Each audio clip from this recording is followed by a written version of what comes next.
Odpadla mi šablička. Moje meno je Michal Melikerčík, som z Hriňovej a venujem sa výrobe z kovu.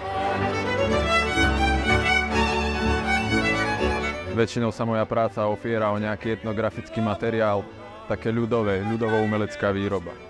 Prvý taký dotyk s tým ľudovým a práve s tým folklórom tak bol určite u starého otca na Salaši. Pracoval 40 rokov ako bača. Nešlo to zo strany tej hudby alebo toho nehmotného, ale skôr som si k tomu našiel cestu cez remeslo. Človek, ktorý si kúpi remeselný výrobok, tak si nekupuje len ten výrobok, nie len to hmotné, ale aj všetko to, čo je za tým.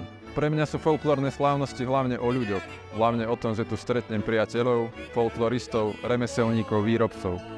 Je to tu proste o ľuďoch, je to o tom, aby tu bola nejaká účasť, aby sem tí ľudia chodili.